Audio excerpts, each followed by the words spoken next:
අද දවසෙන් ටිකක්. ඉතින් ඔයාලා තම්මෙල් එකේ දකිනවත් වගේ අපි අද ලස්සන තැනක් බලන්න තමයි ඔයාලව එකගෙන ආවේ. ඉතින් මේ තියෙන ළමයි ලියංගස්තොට අමුණ.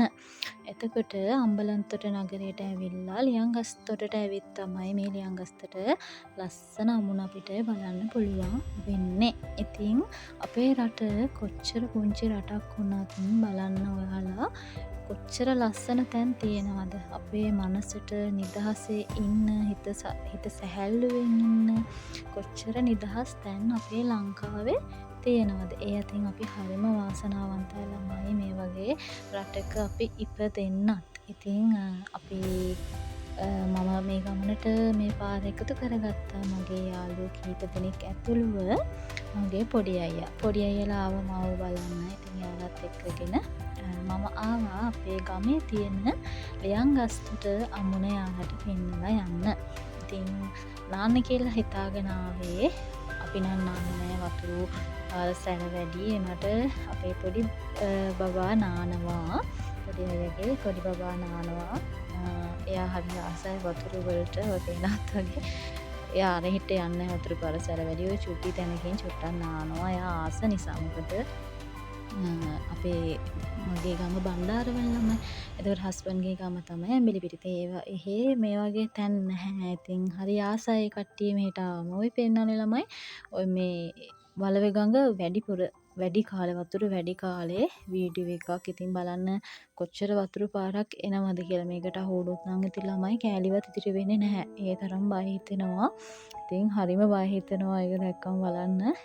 මේ වතුර වැඩි කාලෙට ඔහොම තමයි. ඉතින් පැල්ලෑ ගොඩාක් ගම් වතුරු පවා ගලන තරමට වතුරු ගොඩාරියක් වතුර වැඩි කාලෙට එන. එතකොට ළමයි අපිට පැල්ලෑ දැන් මම කලින් වීඩියෝ එකක් පෙන්නුවේ නාපු තැනට යනවා තියා හිතන්නවත් බැහැ. ඔක්කොම වතුරු වලින් යට වෙලා තියෙන්නේ. ඒ තරම් වතුරු ගොඩක් මෙතන තියෙනවා.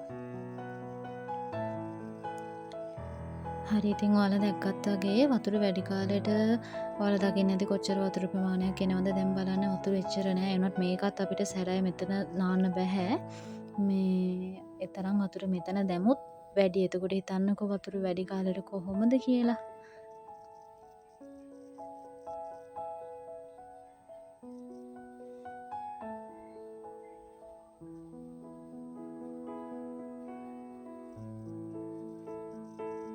මේ වටපිටාව වුණත් ළමයි හරිම නිස්කලංකයි. ඉන්න හරි ආස හිතෙනවා. ඉතින් මගේ යාළුවෝ ටික තමයි අර ඉන්නේ. මගේ පොඩි අයගේ බබාලයි වයිෆුයි පොඩි අයයි තමයි ඔය ඉන්නේ. ඉතින් ඔය මේ මුල් වැදිලා තියෙන ළමයි වතුර වැඩි කාලෙට ඔය ඔක්කොම යට වෙනවනේ. එතකොට මුල් වැදිලා හැබැයි හරි ලස්සනයි. දැන් මේ වතුර නැති කාලෙට හරිම ලස්සනයි. එතන ගිහිල්ලා මේ ඉන්න මාර නිදහස් ලස්සන තැනක් තමයි මම ඔද ඔයාලත් එක්ක මේ බෙදාගත්තේ. මේ වගේ අඩිය තියන්නේ හරි අමාරුයි. ලිස්සනවා අර පරිස්සමට අඩිය තියලා යන්න ඕනේ ළමයි. ඉතින් මේ වගේ මේ ඉන්නේ අපේ පොඩි අයියාගේ දුවයි මගේ යාළුවගේ පුතයි. හරි ඉතින් ළමයි ඔයාලා මේ වීඩියෝ එක ආසාවෙන් බලන්න ඇති කියලා හිතෙනවා. ඉතින් තවත් ලස්සන වීඩියෝ එකකින් ආය හමු වෙන්නම් ඔයාලව. හැමෝම එතකන් සතුටින් පරිස්සමින් ඉන්න. ඒ වගේම මාව සබ්ස්ක්‍රයිබ් කරලා නැත්නම් මාව සබ්ස්ක්‍රයිබ් කරන්න. ඒ වගේම යටින් තියෙන බෙල් අයිකන් එකක් ක්ලික් කරන්න, ලයික් කරන්න, ෂෙයා කරලා හැමෝම සතුටින් පරිස්සමින්